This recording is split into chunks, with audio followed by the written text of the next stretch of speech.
2022 টি-20 world কাপে সব থেকে বেশি রান করেছিল তো বিরাট কোহলি 6 ম্যাচে 296 রান করেছিল, 98.63 হলো অ্যাভারেজ, বা 82 হলো হাইয়েস্ট স্কোর ছিল বিরাট কোহলির। 136 স্ট্রাইক রেট, 50 করেছিল 4টে, 4 মেরেছিল 25টা, 6 মেরেছিল 8টা।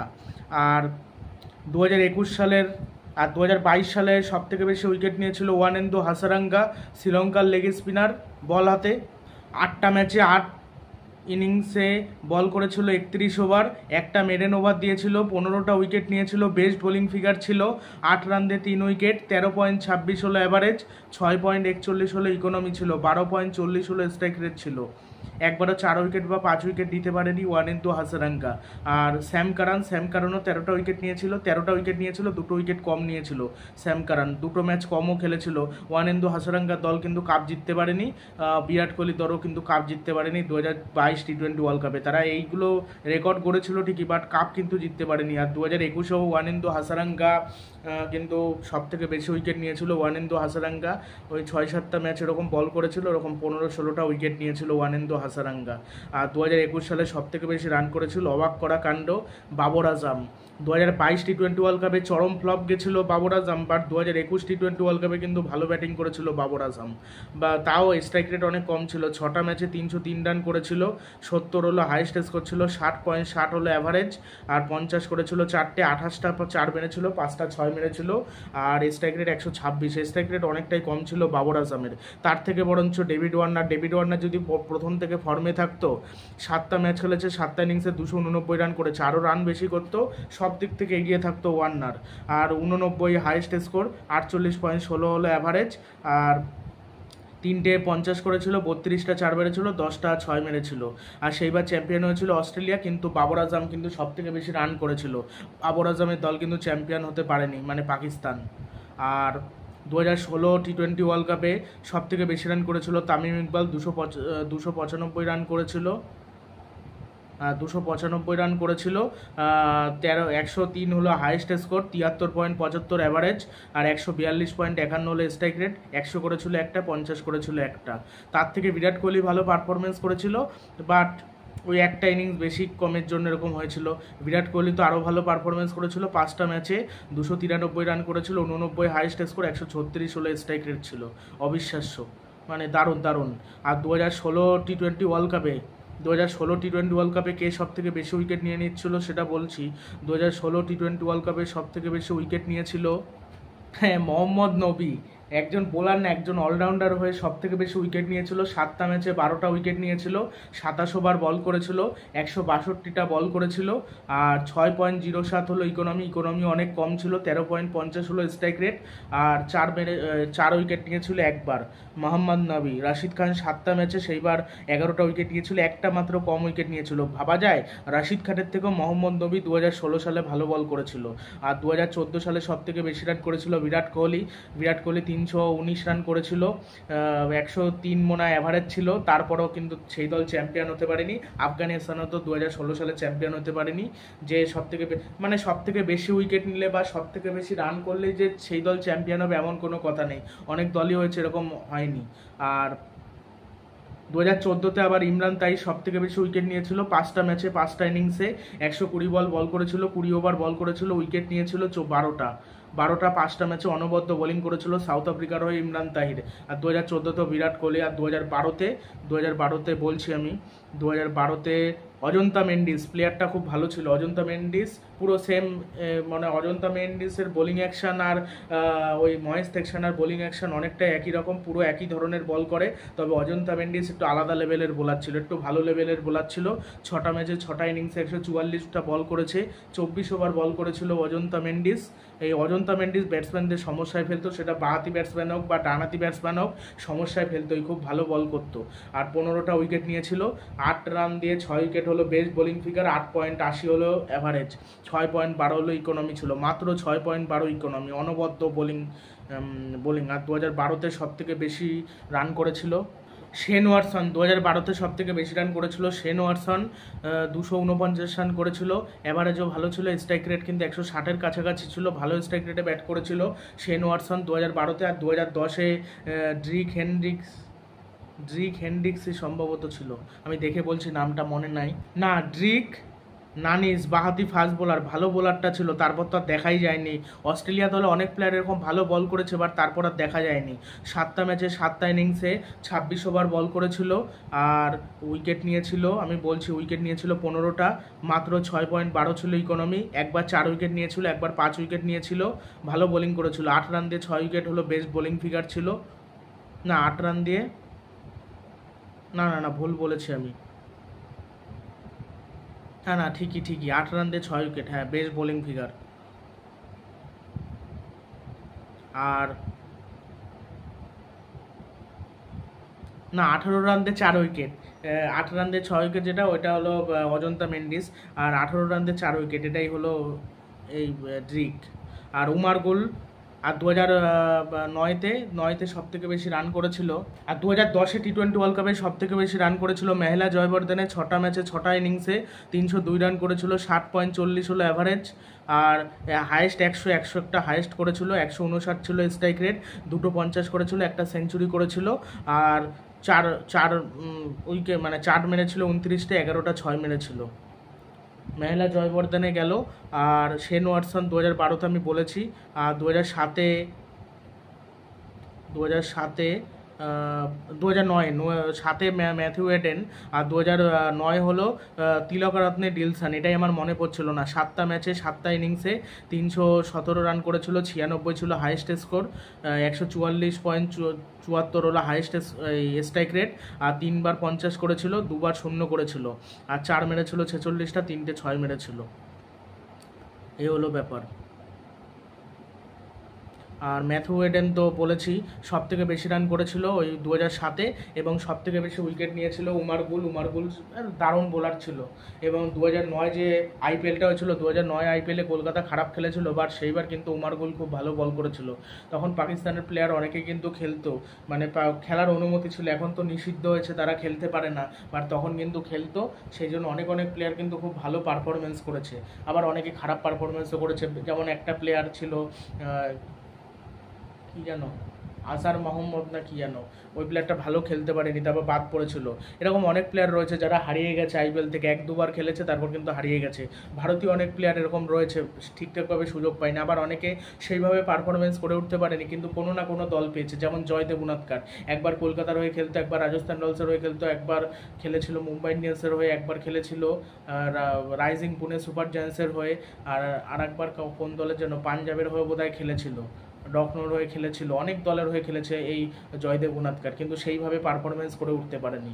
আবার অনেক প্লেয়ার রয়েছে বিভিন্ন দলের হয়ে খেলেছে, সন্দীপ শর্মা যেমন, খুব ভালো বলও করেছে সন্দীপ শর্মা আইপিএলে। আর এইবার সব থেকে বেশি রান কে করতে পারে সেটা কমেন্ট বক্সে জানাবেন। অনেকে বলে দিচ্ছে বিরাট কোহলি সব থেকে বেশি রান করবে, আবার অনেকে বলে দিচ্ছে ডেভিড ওয়ার্নার সব থেকে বেশি রান করবে আর সব থেকে বেশি উইকেট নেবে। অনেকে বলছে বুমরা, অনেকে বলছে, তবে স্পিনারদের কথা অনেকে বলছে, আমার মনে হচ্ছে কোনো স্পিনারই নেবে, হয় হাসারাঙ্গা নিতে পারে। হাসারাঙ্গা নেয় কেন, লেগ স্পিনাররা সবসময় বেশি উইকেট পায়, এবং লেগ স্পিনারদের বল খেলতে পিক করতে অসুবিধা হয়, মানে এই জন্যই কিন্তু লেগ স্পিনাররা ভালো পারে, এবং লেগ স্পিনাররা কারসাজি দেখাতে পারে, এটাই হলো বিষয়। লেগ স্পিনাররা ভালো করতে পারে, আর পেসাররা পায় না ওই কারণে। আবার পেসাররা মাঝে মাঝে পায়ও, বা পেতেও পারে, এবার কে পায় সেটা দেখা যাক। আর শুধু ওই যে পেলে তো হবে না, ওই দল চ্যাম্পিয়ন হলে ভালো লাগবে, এটাই। টি-20 বিশ্বকাপে ভারতের হয়ে মানে player of the match award জিতেছে কে কে সেটা কিন্তু বলবো। 2007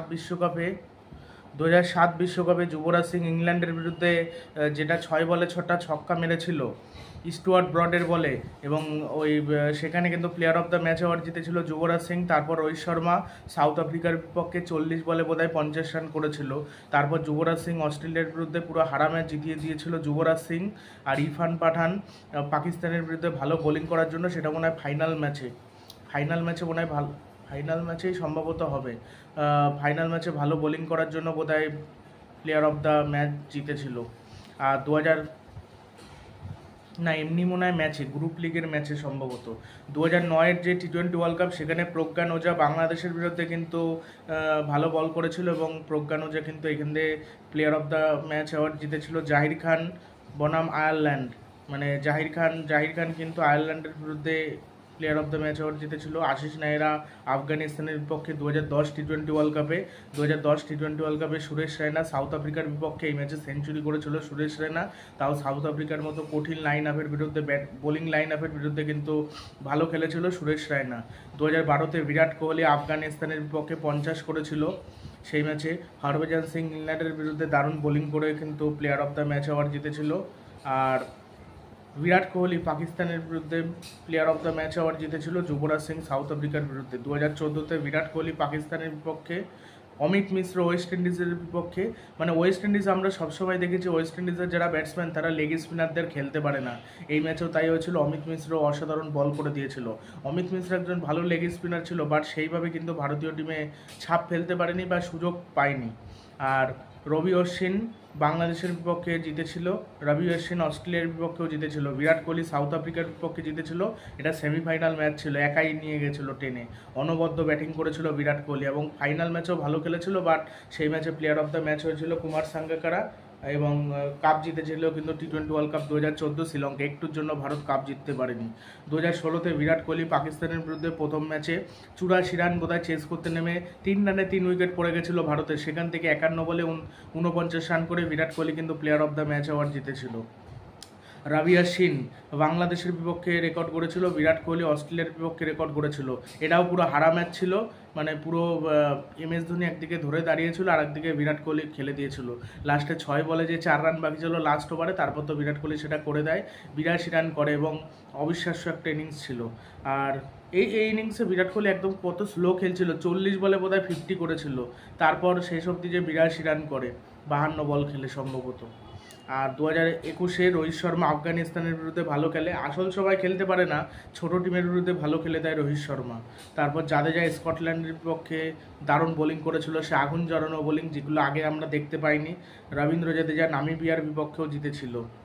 2022-এ বিরাট কোহলি জিতেছিল পাকিস্তানের বিপক্ষে, সূর্যকুমার যাদব জিতেছিল নেদারল্যান্ডের বিপক্ষে, বিরাট কোহলি জিতেছিল বাংলাদেশের বিপক্ষে।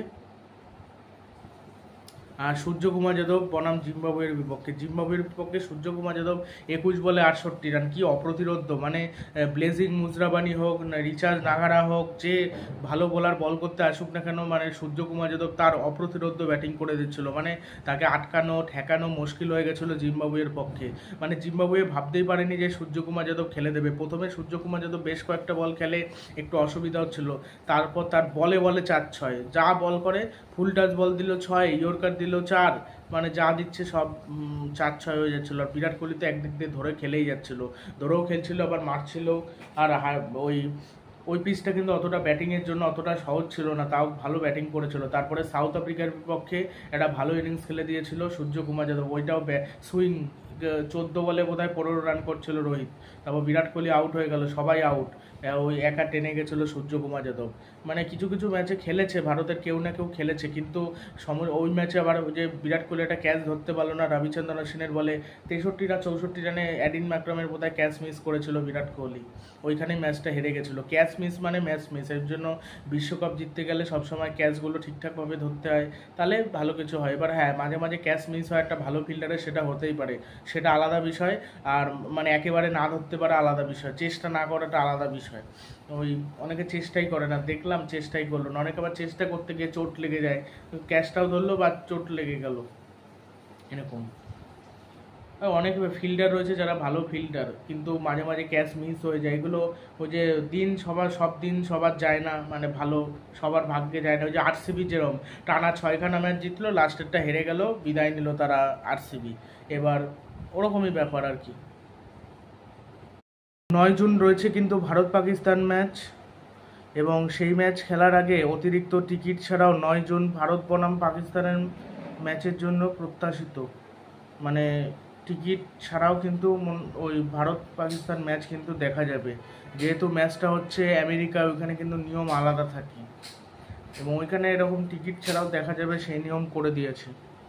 মানে যদি লোক আর কি বেশি হয়ে যায়, ওখানে এমনিতে টিকিটের দাম বেশি, এই জন্যই কিন্তু এবার ভারত পাকিস্তান ম্যাচ হলে সব বিক্রিও হয়ে যাবে টিকিট, এবার যদি কেউ মানে টিকিট না পায় তাকে দেখতে দেওয়া হবে আর কি।